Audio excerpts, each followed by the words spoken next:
Vamos dar continuidade ao nosso curso de mecânica quântica e agora nós falaremos sobre a teoria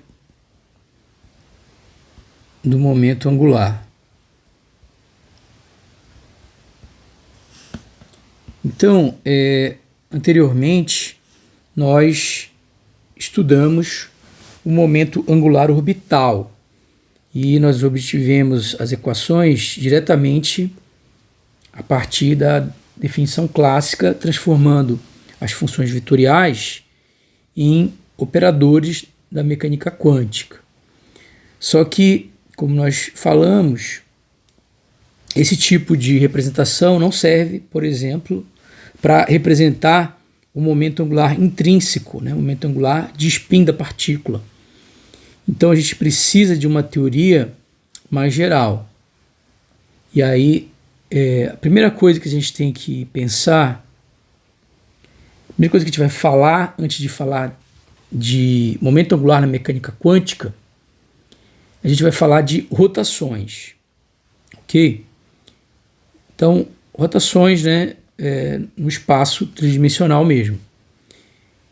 Então, a gente sabe que as rotações em torno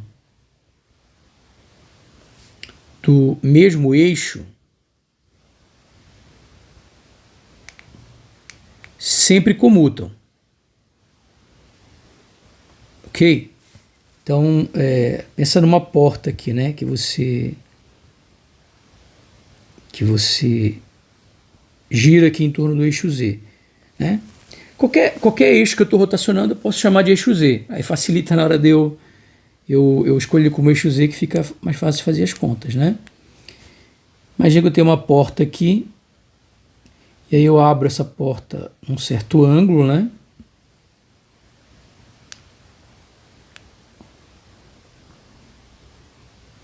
alfa, e depois eu abro ela então aqui eu abri num certo ângulo alfa, mas eu posso abrir também ela aqui num certo ângulo beta,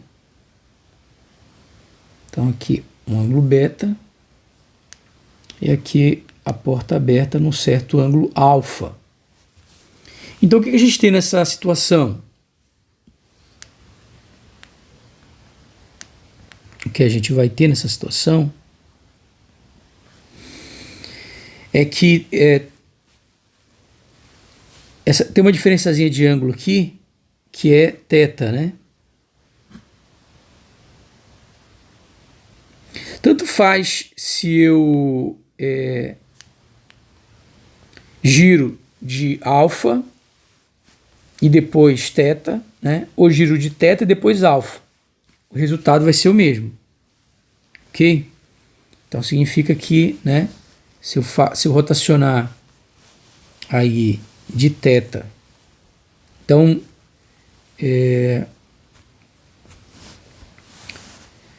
imagina que eu tenho aqui um operador de rotação, Então se eu rotaciono aqui primeiro de θ, ou se eu rotaciono então primeiro de θ e depois de alfa, ou eu rotaciono primeiro de alfa e depois de θ, o resultado vai ser o mesmo. Aí vai rotacionar de beta, ok? Aqui em torno do eixo Y, Então, se eu estou rotacionando aí em torno, do eixo Y, do eixo Z, Então, rotação em torno do mesmo eixo, ela sempre vai comutar, ok? O problema não é a rotação em torno do mesmo eixo, O problema são as rotações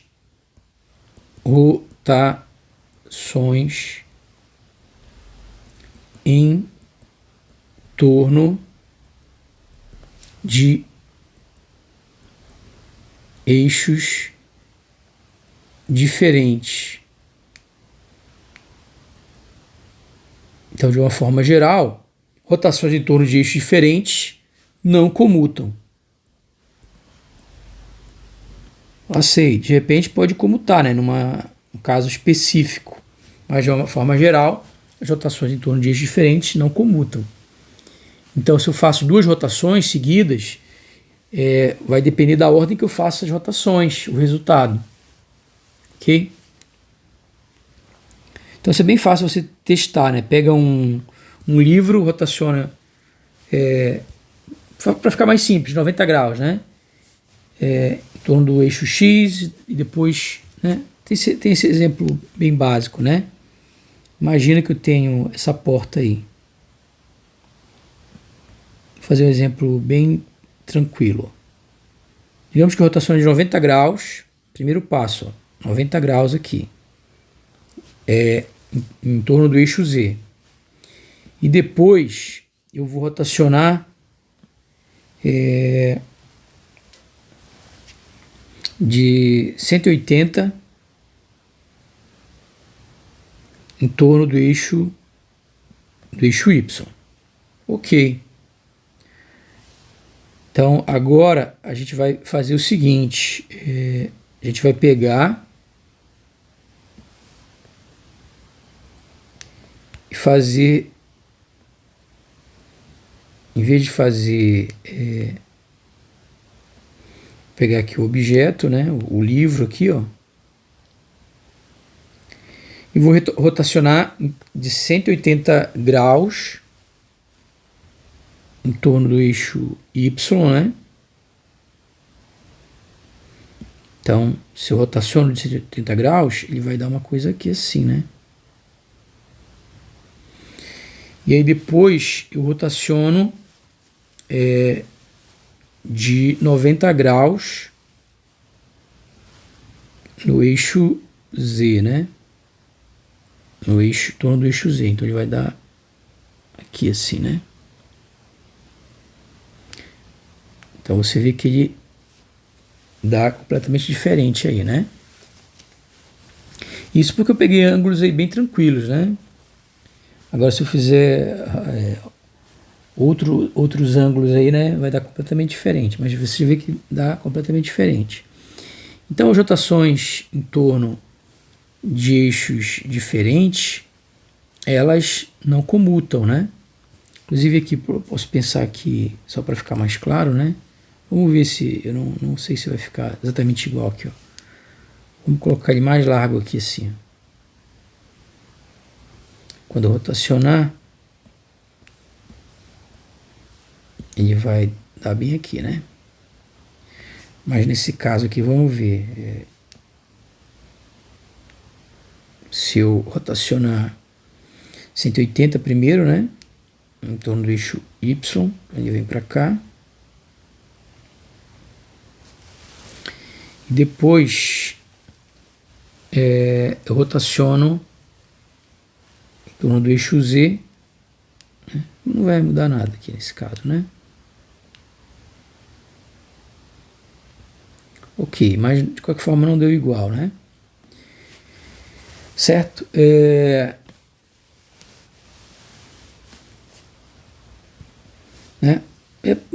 Em vez de fazer esse de 180, eu vou fazer 90-90, que eu quero que fique bem diferente, não queria que desse nem no mesmo plano, né? Então vou fazer 90, e depois se eu rotaciono de 90 em torno do eixo Y, ele vem para cá, né? Então eu fiz 90-90, certo? Então esse daqui seria, primeiro eu rotacionei de 90 graus, né? Em torno do eixo Z. Depois eu rotacionei de 90 graus em torno do eixo Y. Ok. Agora vou considerar assim, né? Regra do parafuso da mão direita. No Z e eu tô colocando o dedão na direção do Y positivo. Beleza, é isso aí mesmo. Agora aqui, ó, se fosse, aqui ficaria 90. Vou fazer 90 porque eu ainda não fiquei, porque ele está dando o mesmo plano, né? Já está dando diferente, mas eu queria que ele desse bem diferente. Se eu rotaciono de 90 agora em torno do eixo Y, né? Ele faz isso aqui, né? Agora, se eu rotaciono de 90 em torno do eixo Z, ele vem para cá, né? Pronto, agora sim, ficou muito diferente, né? Então, como eu falei, né? Ele não vai dar igual em nenhum dos casos, mas esse aqui dá bem diferente, né? Então,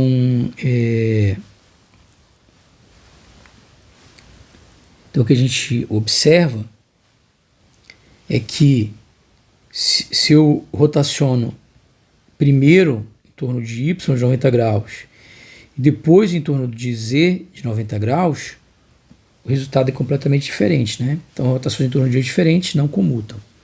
Ok. Outra coisa que a gente precisa falar é que rotações são matrizes 3x3 reais e ortogonais. Ok? Então, vou colocar aqui. Rotações são matrizes 3x3 reais e ortogonais.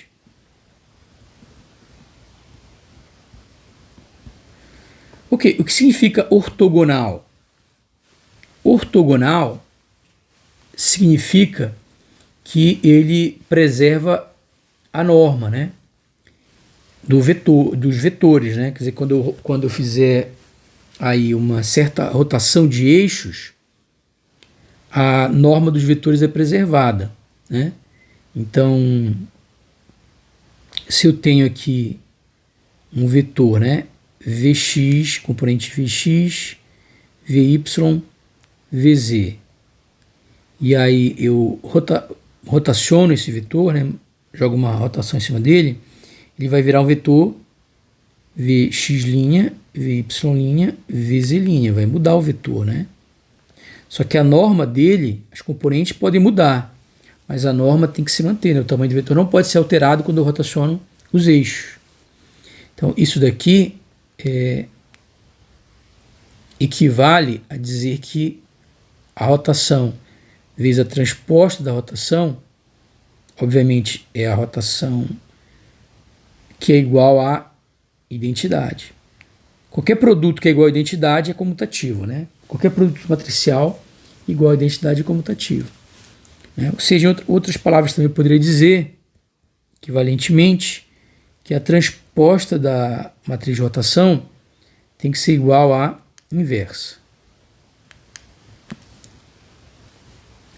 E o que essa matriz ortogonal faz? Então, essa é a definição de matriz ortogonal, ok? Ortogonal significa isso aqui. Ou que a transposta é igual à inversa.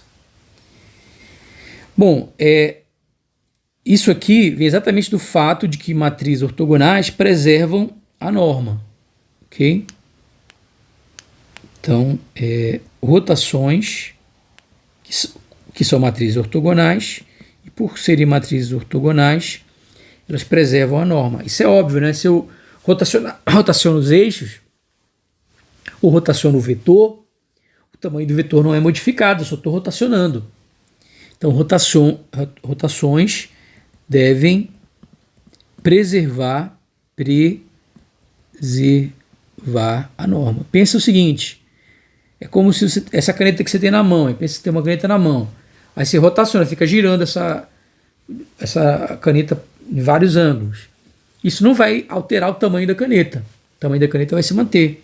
Então as rotações elas devem preservar a norma, né? Ou seja, a raiz de Vx' ao quadrado mais Vy' ao quadrado mais Vz' ao quadrado tem que ser igual a raiz de Vx ao quadrado mais Vy ao quadrado mais Vz ao quadrado, okay? Ou seja, a soma dos quadrados ela tem que ser preservada, né? Como é que eu consigo garantir isso? Então, vamos ver isso daí, ó. Bom, a gente pode começar com essa expressão aqui, ó. Como é que a partir dela eu consigo escrever a equação da norma, né?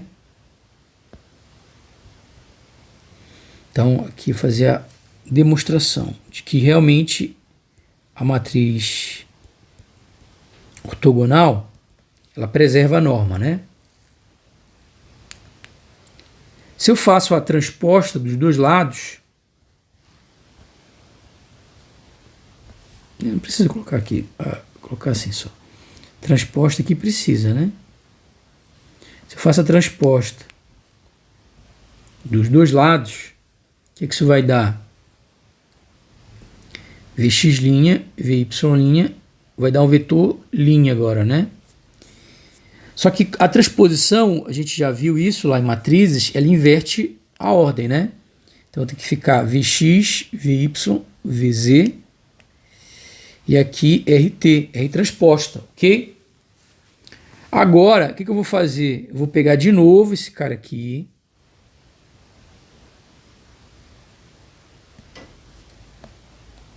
Vou colocar aqui, ó. E aí o que eu vou fazer, ó? Eu vou multiplicar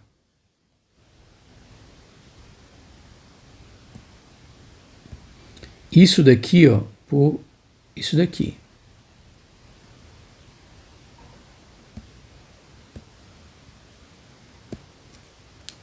Eu vou multiplicar.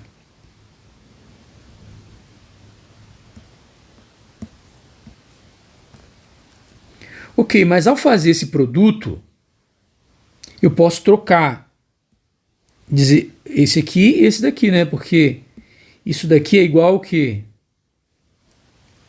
Esse primeiro é igual a isso aqui, ó.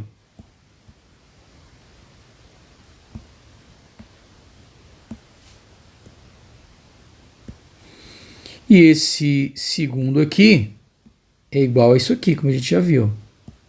Então isso aqui implica, ó, isso daqui. Né? Então, partindo disso aqui, a única coisa que eu fiz foi escrever a expressão aqui. Né?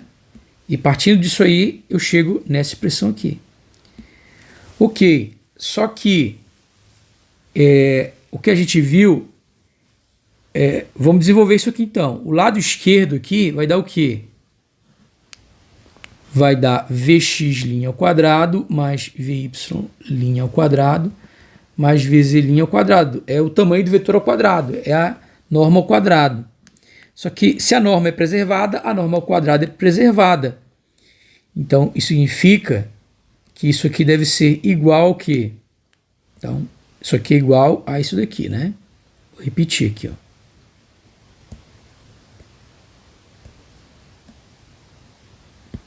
Ok, só que a norma deve ser preservada. Norma deve ser preservada. Logo, a norma ao quadrado também deve ser preservada. Então, como ela tem que ser preservada,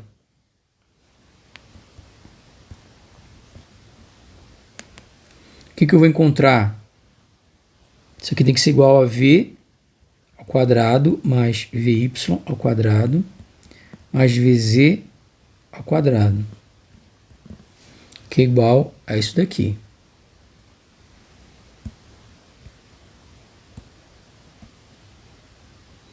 Só que isso aqui, posso reescrever, né? Como Vx, Vy, Vz, vezes Vx, Vy, Vz. Então isso vai ser igual a isso aqui, ó.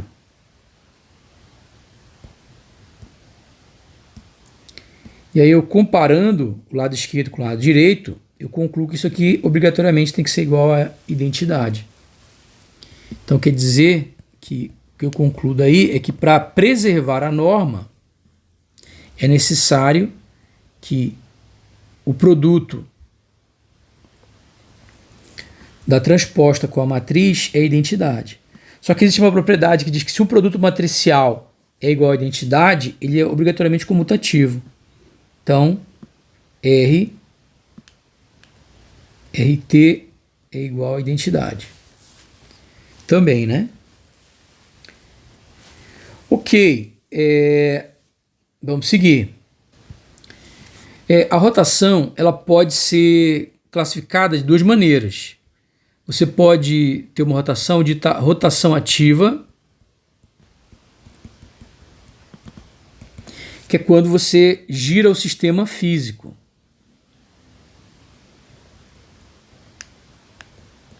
É quando o sistema físico gira. Então, eu efetivamente estou girando o sistema, né? Mas isso não deve alterar nada, né? Mas também existe uma rotação passiva. Rotação passiva, eu não faço rotação nenhuma. A única coisa que eu faço é rotacionar os eixos coordenados, ou seja, é a forma como eu represento o sistema. Então, eixos coordenados giram. Então, existem esses dois tipos de rotação. Rotação ativa, né? E rotação passiva. Ok. Quem é a rotação em torno do eixo Z? Rotação em torno do eixo Z. Bom, isso aqui é bastante estudado, né, em curso de geometria analítica. Você sabe que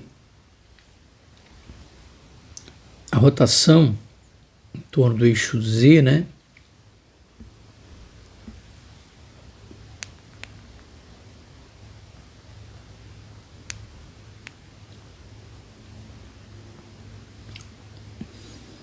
aqui de um ângulo φ,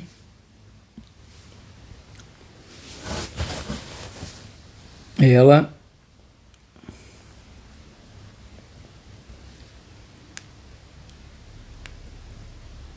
é cosseno de φ menos seno de φ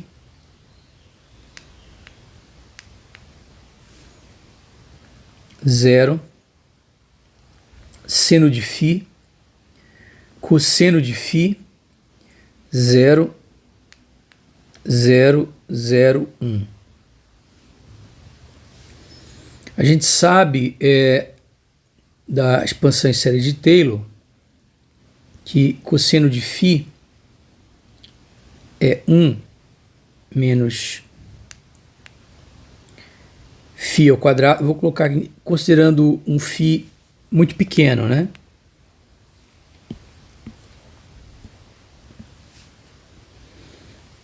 Bom, de uma maneira geral, não interessa qual é o epsilon, né?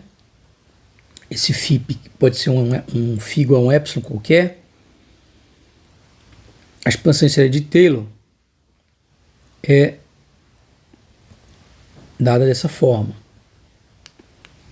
Só é como se fosse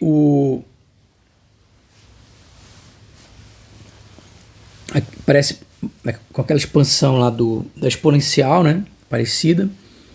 Só que ela pega aqui, ó, só os termos pares, né? E aí vai alternando os sinais. E o seno, a expansão em série de Taylor, pega só os termos ímpares, né? E faz a mesma coisa, vai alternando os sinais. A gente vai considerar uma situação em que o epsilon é pequeno.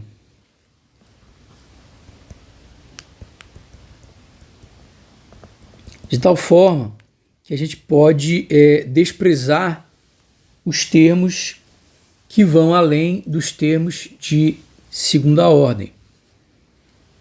Então, nesse caso, o cosseno de epsilon vai ficar como 1 menos epsilon ao quadrado sobre 2, e o seno de epsilon vai ser aproximado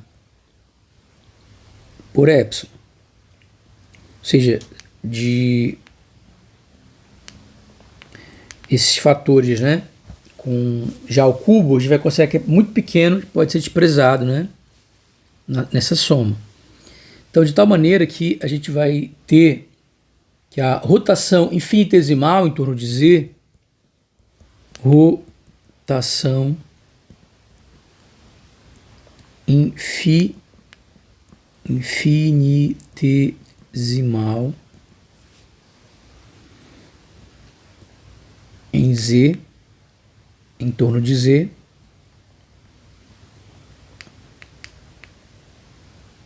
é o seguinte: ela vai ser RZ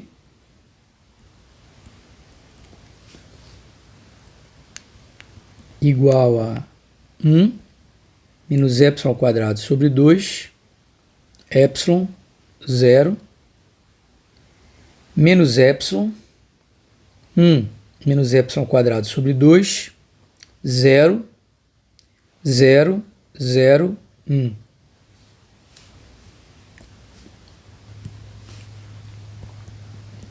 Analogamente, um cálculo bem parecido, nós encontramos as rotações infinitesimais em torno de x e em torno de y, que são exatamente Rx epsilon igual a 1, 0, 0, 0, 1 menos epsilon ao quadrado sobre 2, epsilon, 0 menos epsilon, 1 menos epsilon ao quadrado sobre 2, e ry epsilon, igual a 1 menos epsilon ao quadrado sobre 2, 0 menos epsilon, 0, 1, 0, epsilon, aliás, é certo, epsilon, 0 e 1 menos epsilon ao quadrado sobre 2. Ok? Então a gente chega nesses resultados. De tal maneira que Rx epsilon vezes Ry epsilon é o produto matricial de quem? Então Rx, ó, é isso daqui. Qual é essa operação aqui? Eu rotaciono de epsilon em torno de y, né? Eu faço uma rotaçãozinha infinitesimal. Depois eu faço uma rotaçãozinha infinitesimal em torno de x. O que está mais para a direita é sempre a operação que a gente faz primeiro, né? Então a gente tem isso daqui. Bom, esse produto aí, vocês sabem muito bem fazer, né? Produto matricial.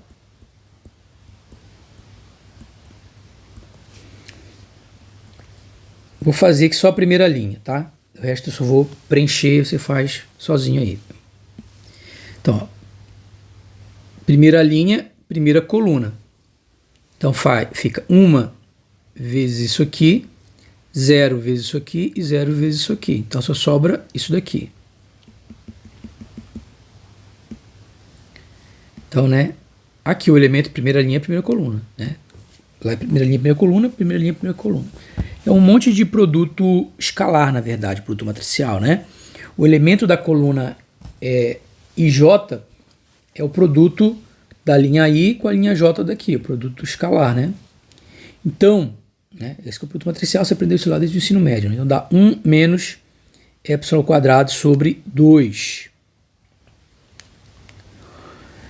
Agora, eu quero o elemento da segunda linha, primeira coluna. Então, eu vou pegar segunda linha, primeira coluna. 0 vezes isso aqui dá 0. Isso aqui vezes 0 é igual a 0. Menos epsilon vezes menos epsilon vai ser igual a epsilon ao quadrado. Então, epsilon quadrado.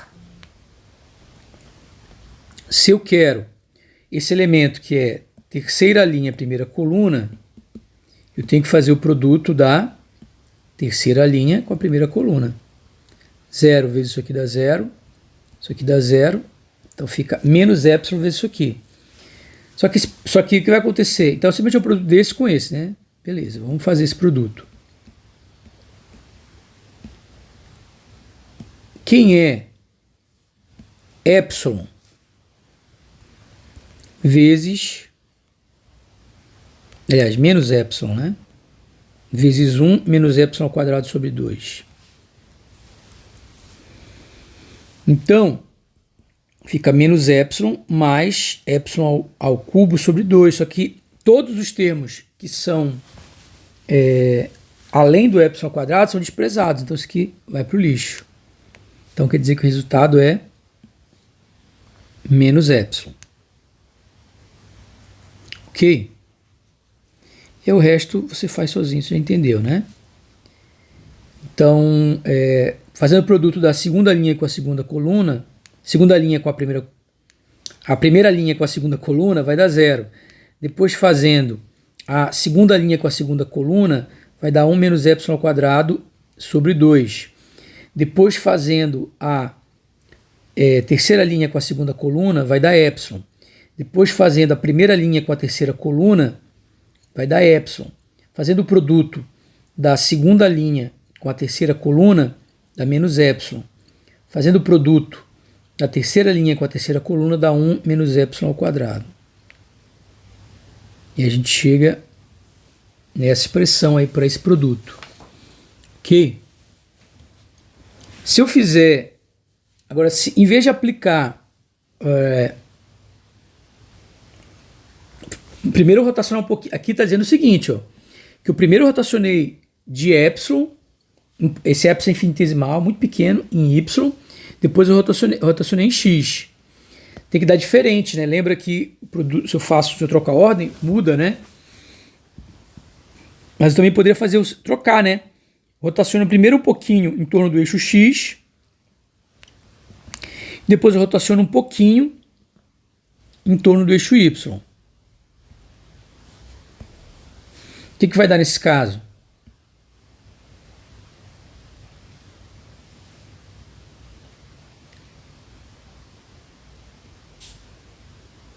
Tirar isso. Vou dar um espaço aqui para poder saber que é outro cálculo aqui, né? Então, em vez de rotacionar primeiro em y, depois em x, eu vou rotacionar agora primeiro em x, depois em y. A gente já viu que se a gente muda a ordem, o resultado é diferente, né? Então, se você fizer esse produto aí, agora trocando a ordem dessas duas matrizes, né? O resultado simplesmente é 1 menos epsilon ao quadrado sobre 2, né? Você pode fazer isso facilmente aí, isso é uma conta que você aprendeu a fazer lá no ensino médio, né? Epsilon ao quadrado, 1 menos epsilon ao quadrado sobre 2, epsilon menos epsilon, 1 menos epsilon ao quadrado. Ok. Agora, o que a gente consegue mostrar, que interessa para a gente, é o comutador. Quem é o comutador de Rx epsilon, Ry epsilon? Então, obviamente que isso é o que? Rx epsilon primeiro vezes o segundo, menos o segundo vezes o primeiro. Ou seja, isso aí vai ser o quê? Copiar essas duas matrizes.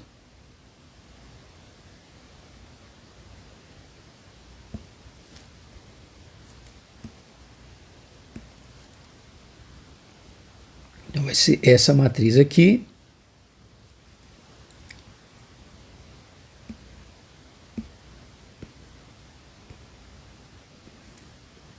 Vou colocar bem pequeno aqui.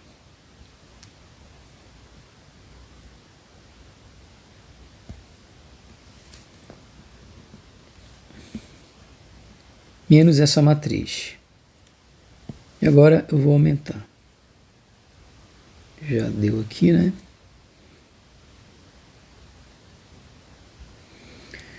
Ok. E aí, quem é essa diferença, então? Vai ficar esse menos esse, cancela, né? O que mais que a gente tem? Aí fica 0 menos epsilon quadrado. Vou fazer a primeira linha toda logo. Então fica 0. E aí 0 menos epsilon ao quadrado dá menos epsilon ao quadrado. Depois epsilon menos epsilon, né? Aqui também é igual, cancela. Aqui é igual, cancela. Aqui é igual, cancela. Aqui é igual, cancela. Aqui é igual, cancela. Aqui é igual, cancela. E esse aqui não cancela, dá epsilon ao quadrado. Então vai ficar epsilon ao quadrado. O resto tudo é 0.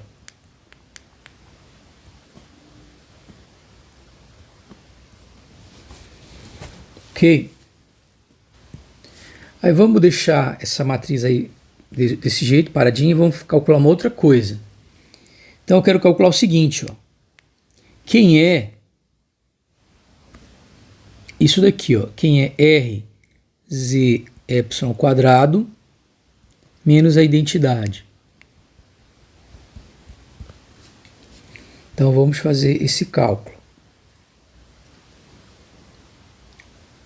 Então, o RZ, como a gente viu, quem é? Ele é isso daqui, ó.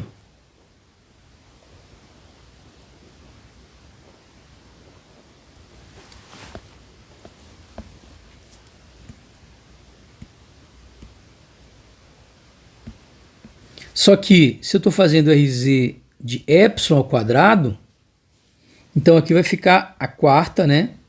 Aqui fica ao quadrado, tem que trocar epsilon, todos os epsilon aqui ao quadrado. Aqui vai ficar epsilon a quarta. Só que a gente só considera epsilon quadrado, né? Então todos que são de 3 para cima a gente vai zerar. E vão ficar pequeno demais, né? Agora, né, se eu pego RZ epsilon ao quadrado e subtraio da identidade, isso vai ser essa matriz que sobrou aí, né? Que é 0 menos epsilon ao quadrado. Aliás, 0 não, que sobrou 1, né? 1 menos epsilon ao quadrado, 0, epsilon ao quadrado, 1, 0, 0, 0, 1.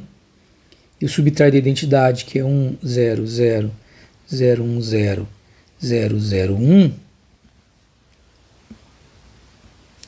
que isso vai dar? Então, RZ de epsilon ao quadrado menos a identidade é igual a exatamente 0 menos epsilon ao quadrado, 0, epsilon ao quadrado, 0, 0, 0, 0, 0, porque 1 menos 1 é igual a 0. Esse 1 menos 1 aqui é igual a 0, esse 1 menos 1 é igual a 0, esse 1 menos 1 é igual a 0. E se a gente compara, né, com isso daqui, é exatamente a mesma coisa, né? Que é o comutador de Rx e Ry, comutador infinitesimal. Então isso implica que o comutador infinitesimal de Rx epsilon, por um ângulo epsilon, né? E rotacionar em torno do eixo y de um ângulo epsilon, isso é igual a rotacionar em torno do eixo z de um ângulo epsilon ao quadrado menos a identidade. Então essa propriedade aqui que a gente vai usar, né? Então, o que é a propriedade mais importante que a gente vai ter, na verdade, para caracterizar as rotações, são esses comutadores das rotações, né? Porque se as rotações comutarem, significa que a ordem não interessa, né? Quer dizer que eu posso aplicar uma, depois aplicar a outra. Mas, se esse comutador der diferente de 0, quer dizer que ela interessa. Então, você vê que a coisa mais importante de você entender para você caracterizar uma rotação é saber quem é o comutador das rotações.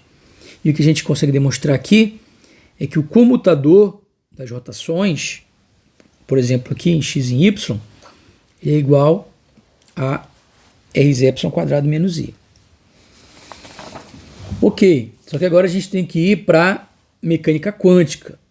Tudo isso aqui a gente está falando do caso clássico, né? Então vamos agora para o caso quântico, né? Então, então a pergunta que surge é: como descrever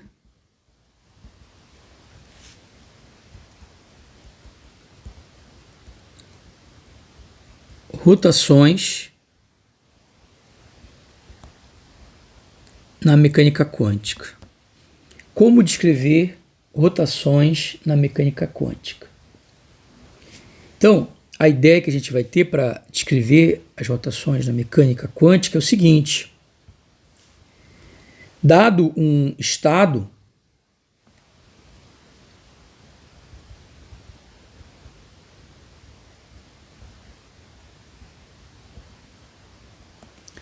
eu vou atuar sobre esse estado com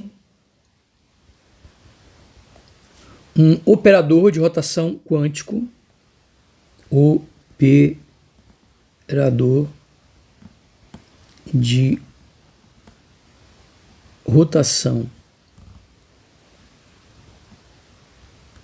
quântico. Esse operador de rotação quântico,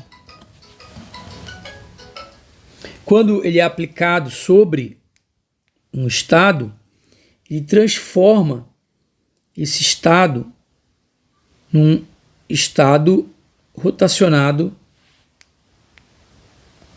R aqui, né? Um estado rotacionado. Então esse é o nosso estado rodado, né?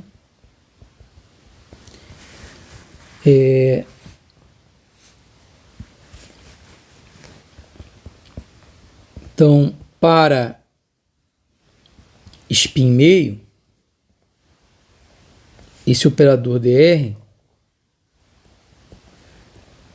é uma matriz 2×2.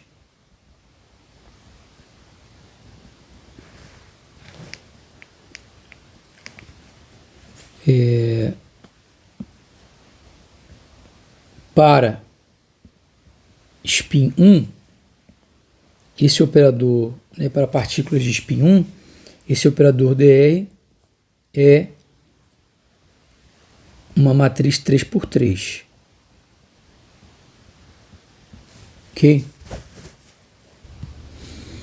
Bom, em aulas anteriores, nós vimos que o significado físico disso daqui é a amplitude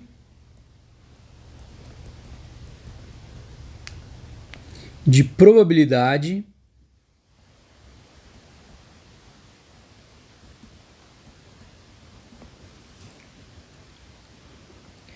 de um sistema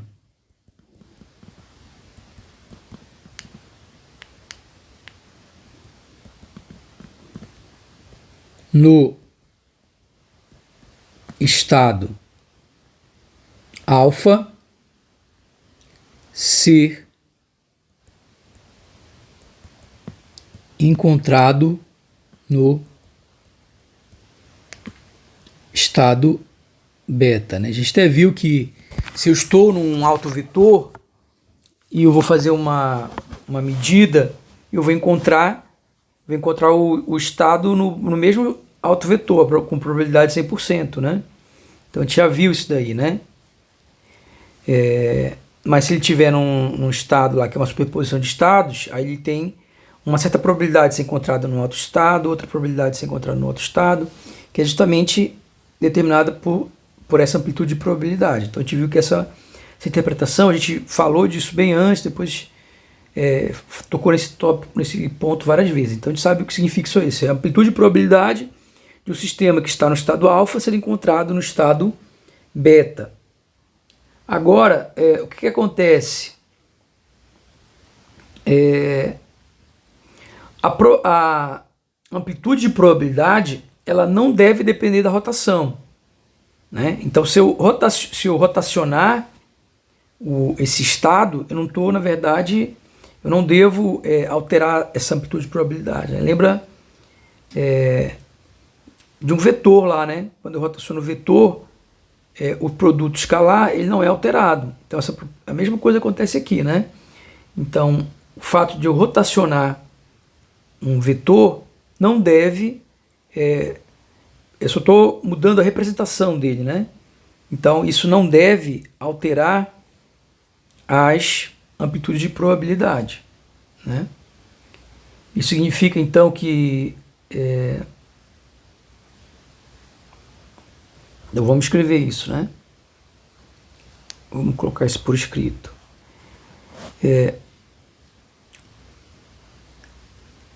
Essa amplitude de probabilidade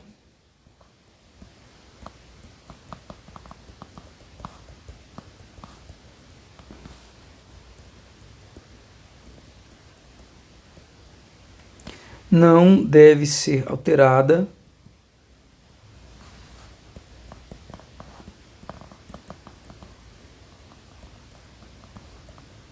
por uma rotação.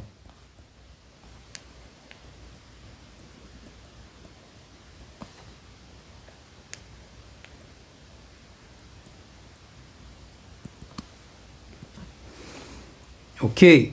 Então vamos considerar o seguinte, eu tenho o estado alfa, e aí quando eu rotaciono esse estado alfa, o que vai acontecer? Ele se transforma no alfa rodado, né? E se eu pego um estado beta e rotaciono esse estado beta, ele se transforma no beta rodado. Aqui eu posso calcular o dual, né? Aí fica aqui, inverte, né? E aí a gente tem que escrever de trás para frente, né? Aqui a gente sabe que tem que escrever de trás para frente. Então fica aqui Bra. E aqui eu tenho que colocar o dual, né? Ou seja, o adjunto hermitiano do operador de rotação. E aí eu posso simplesmente pegar e fazer o quê? Posso simplesmente pegar isso daqui, ó.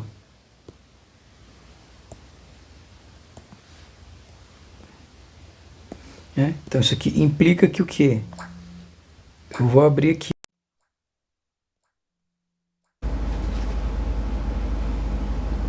Ok, e aí a gente pode pegar aqui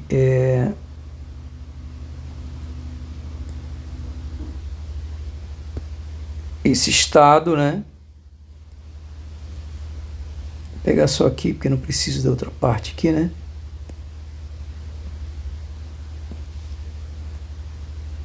Só que isso daqui é a mesma coisa que isso daqui, né? Então, obviamente que fica assim. Né? Por outro lado, a amplitude deve ser conservada. Logo, isso implica que o quê?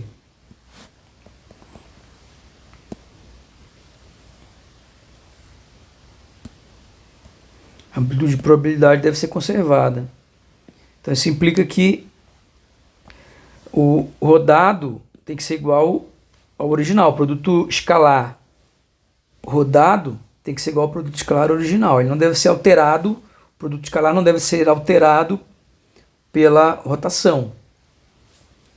E aí, obviamente que, comparando o lado esquerdo com o lado direito, aqui é o operador identidade. Então, isso daqui implica que o operador de rotação quântico é o adjunto hermitiano do operador de rotação quântico vezes o operador de rotação quântico é igual ao operador identidade.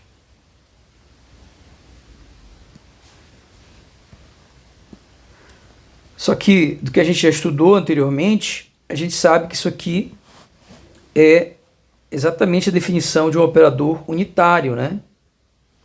Então, isso significa que o operador de rotação é um operador unitário. Exatamente como a gente viu, né? O operador unitário, ele preserva, né? Aí o produto escalar. Então, realmente, né, isso já era esperado, né? Se ele preserva o produto escalar, ele deve ser um operador unitário, como a gente, na verdade, já tinha visto isso anteriormente, né? Bom, uma coisa que nós vimos é que todo operador unitário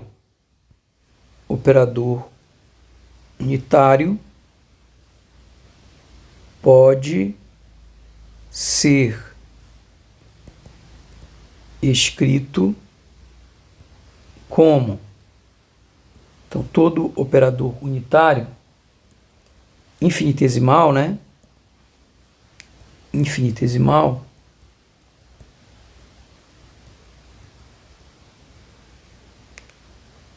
pode ser escrito como o operador identidade, isso a gente já viu anteriormente, né? Viu várias vezes isso, menos I vezes G vezes epsilon, né? Onde G é um operador hermitiano. E esse operador hermitiano,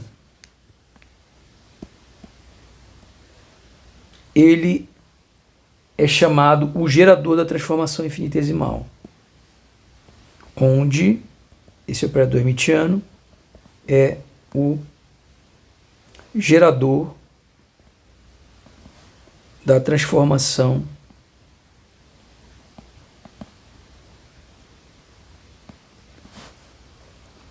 infinitesimal. E a gente já viu isso anteriormente também, né? Então você já viu, isso aqui já foi visto em aulas anteriores, né?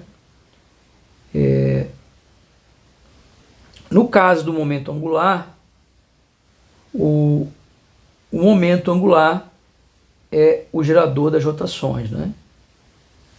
Então,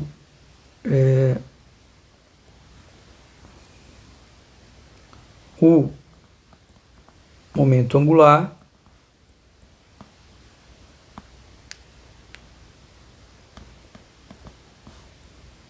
é o gerador das rotações.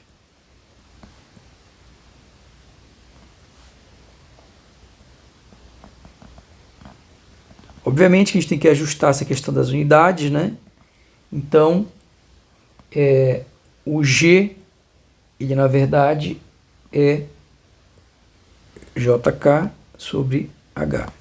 Esse, na verdade, a gente já tinha até falado desse caso, né? O momento angular é o gerador das rotações. Ok? Então, isso aqui, na verdade, eu tinha até visto anteriormente, né? Das rotações infinitesimais, né? Deixa eu só ajeitar aqui. Das rotações infinitesimais.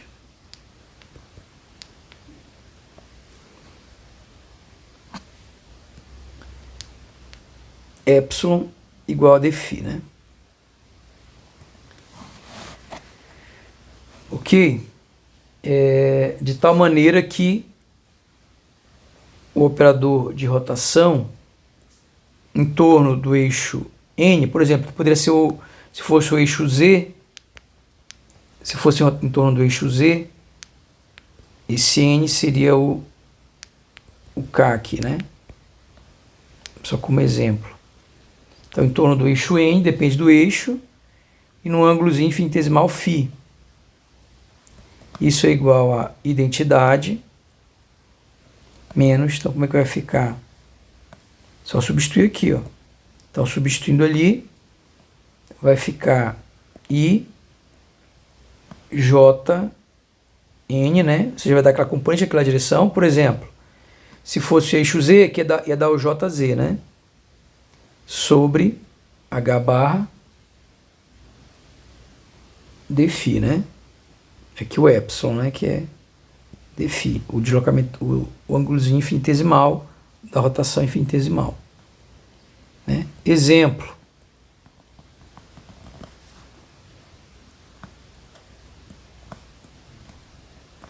Se eu tenho uma rotação,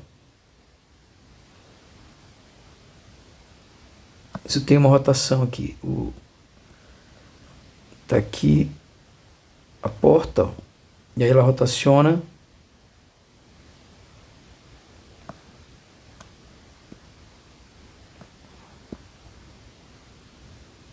de um ângulo dφ.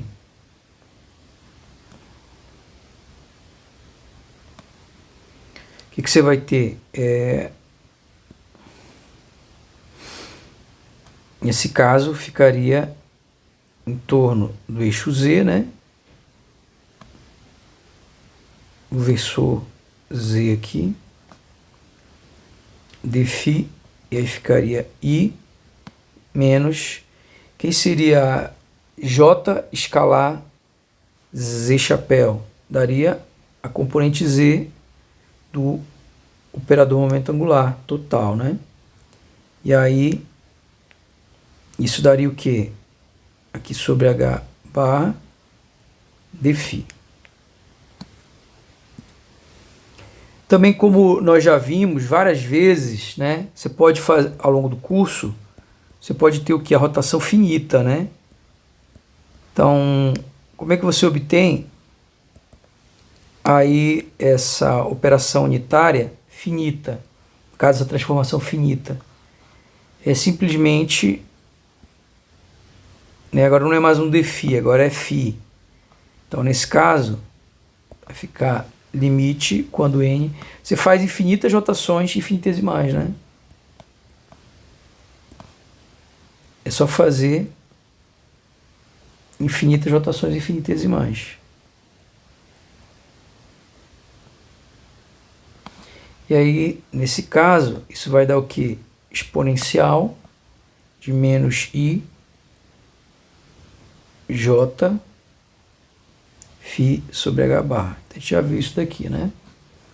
Que é a mesma coisa que a identidade menos I, né? Essa é a definição da exponencial de operador, né? Então, a definição de exponencial de operador, usando, vai dar isso aqui, né?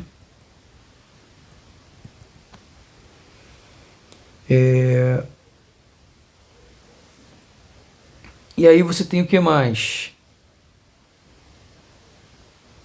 Bom, a gente viu que da mecânica clássica, né?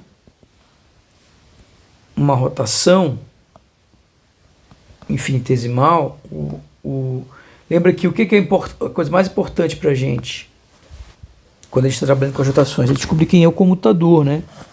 Que aí, se esse comutador é igual a zero, significa que a rotação não depende da ordem que eu faço as rotações, né? O resultado é sempre o mesmo. Mas se não comutam, aí o resultado das rotações depende da ordem em que eu faço as rotações.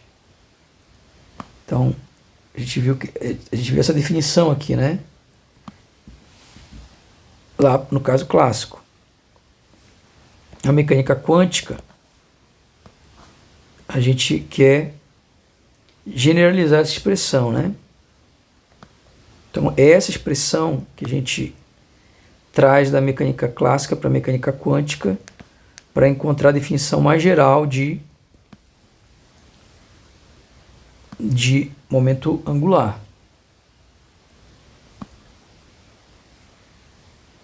E aqui vai ficar menos a identidade, né? Ok, então a gente vai usar essa definição aqui, né? Então eu vou ter isso daqui.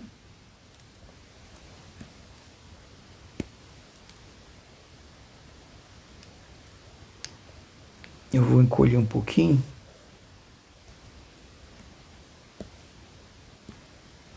Eu vou ter isso daqui. aqui é epsilon, que é epsilon. E aí eu tenho copia, cola. E aí eu tenho aqui, só que aqui vai ser x, né? E aqui vai ser y. Isso aí vai dar igual o quê? Essa mesma expressão, só que para z, né? Só que aqui não é, aqui vai ser ao quadrado, né? Aqui fica ao quadrado, e ao quadrado fica a quarta, menos i. Então, aqui vai cortar, né? E aqui, como foi para a quarta, ó, também vai zerar, né? Porque tudo que for de 3 para cima, a gente zera. E agora eu tenho esse produto aí, né? Então, fazendo esse produto, vamos ver o que vai acontecer. Vai ficar i vezes i, vai dar i. Identidade vezes identidade, né? Identidade vezes tudo isso aqui, dá tudo isso ali. Então fica identidade menos i, jy, epsilon sobre h barra, menos jy ao quadrado, epsilon ao quadrado sobre 2h barra ao quadrado. Agora, esse aqui já não, né? Por quê? Porque ele multiplica esse aqui, multiplica. Mas ele multiplica esse daqui não, porque já vai dar o cubo, vai zerar. Ele multiplica esse daqui, multiplica, mas quando multiplicar vai ficar a quarta, vai zerar. Então, o único que não dá zero é esse com esse, com esse, o único que não vai dar zero, na verdade, é esse aqui, desculpa, é esse, né? O único que dá zero, eu falei errado, é esse com esse aqui que vai dar zero, porque dá o cubo. Então vai dar o quê? Aqui vezes o segundo vezes o primeiro, então vai dar menos i jx epsilon sobre h barra. E agora o segundo vezes o segundo fica menos com menos mais, só que i ao quadrado é menos 1. Jx, jy, epsilon ao quadrado sobre h barra ao quadrado.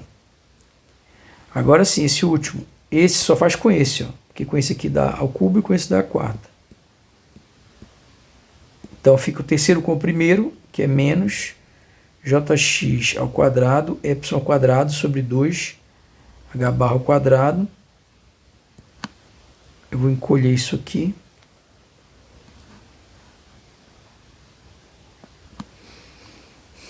Nem precisava encolher tanto, porque só sobrou um termo do lado. Podia deixar do jeito que estava. Só deslocar um pouquinho aqui. E aqui dá o que então? Menos IJZ epsilon ao quadrado sobre H barra. Ok. Agora que eu vi que eu fiz errado aqui, né? Porque eu fiz... O que eu fiz aqui... Deixa eu ajeitar.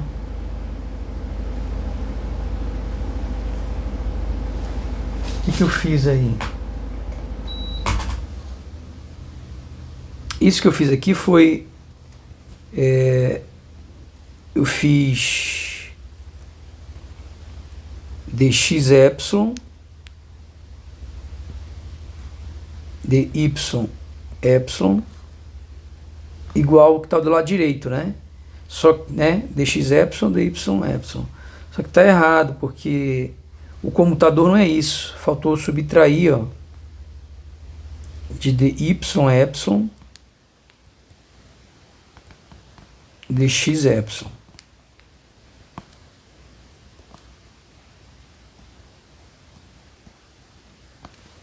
Ok. Então, essa, na verdade, está certo aqui, né? A única coisa que faltou... Vamos fazer... Dá para aproveitar isso aqui. que faltou aqui? É que, na verdade, esse aqui é o primeiro termo só.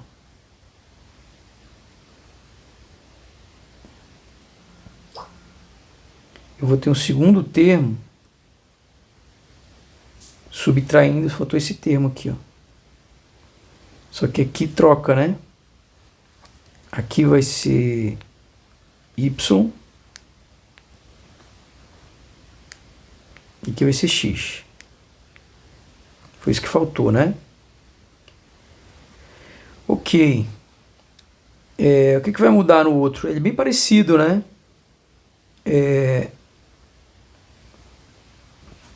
Vai ficar o i, né? Aqui, esse que tá, é o primeiro, esse mantém, né?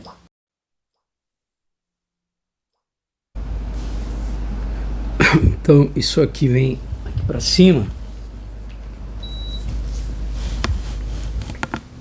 E eu tenho que subtrair do quê? É só trocar, né?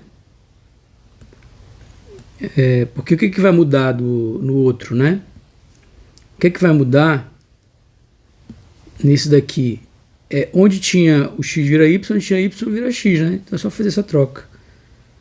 Então aqui fica menos, só que vai trocar todos os sinais, né? Porque é menos esse aqui, né? Então vai ficar aqui menos, mais, mais e mais, né? E aí é igual isso aqui, né? Deixa eu dar uma encolhida nisso aqui. Que eu coloco isso aqui. Ok, aqui é menos, né? Então vamos ver o que eu posso cortar aqui, né? Então eu posso cortar aqui, são simétricos, né? Esse corta com esse, né? Até tocar, esse corta com esse. Agora esse corta com esse. Aqui troca x por y, né? Então aqui é y, x, né? Eu não troquei aqui porque a gente tem que trocar, na verdade, né? Na verdade não vai mudar nada, né? Porque, deixa eu ajeitar aqui, na verdade, que eu fiz. Esqueci de trocar o... Aqui, deixa eu fazer direito logo. Então aqui era o que mesmo? Era y, fica x. Que era y, fica x. Que era x vira y. Aqui é x vira y. Aqui é y vira x. Ok. Então agora... Esse, na verdade, corta com esse, né? Esse corta com esse. E aí eu tenho que... Esse aqui corta alguma coisa? Corta com esse, né? Esse daqui corta com esse daqui. Opa, esse daqui não, com esse daqui. E aí... Esses aqui não cortam porque são diferentes, né? Esse aqui corta com esse daqui. Vou colocar assim. Esse corta com esse. Então o que vai dar? Vai dar... Multiplico tudo por menos 1 para tirar os menos, né? Então vai ficar JY, JX... Só que tem um erro aqui, né? Quando eu fiz JX vezes JY. Não tem erro nenhum, não, é isso mesmo. Só que na verdade a questão aqui é que eu vou...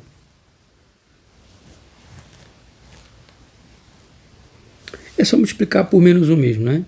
Vai ficar JX, JY, e fica epsilon ao quadrado sobre h ao quadrado. E aqui, como eu multiplico por menos 1, fica menos jy, jx, tá certo? É só isso, né? Multiplico por menos 1, multiplico tudo aqui por... multiplico por menos 1, e aí a gente chega nisso aqui, que é igual a ijz epsilon ao quadrado sobre h ao quadrado. É h ao quadrado mesmo. Então, em vez de multiplicar por menos y, vamos multiplicar por menos h barra. Que aí já some um h daqui, some esse h. Na verdade, vamos multiplicar por h ao quadrado. Que aí some esse outro h também, e aparece mais um h aqui. Ok? E aí eu corto. Na verdade, eu vou multiplicar logo por... sobre epsilon ao quadrado. Pronto. Aí já resolve tudo, porque aí some esse epsilon ao quadrado aqui, some esse epsilon ao quadrado daqui. E isso aqui implica que o comutador de jx e jy é ih barra jz. Então, ó, a propriedade mais importante, né, mais geral, que caracteriza o momento angular, não é aquela definição lá, né, que a gente usou para chegar no momento angular orbital. A definição aí mais geral é essa daqui. E você pode mostrar também, né, analogamente, você pode mostrar aqui, né, analogamente, a gente pode mostrar que jy, jz é igual a ih barra jx e jz jx é igual a ih barra jy, e é isso.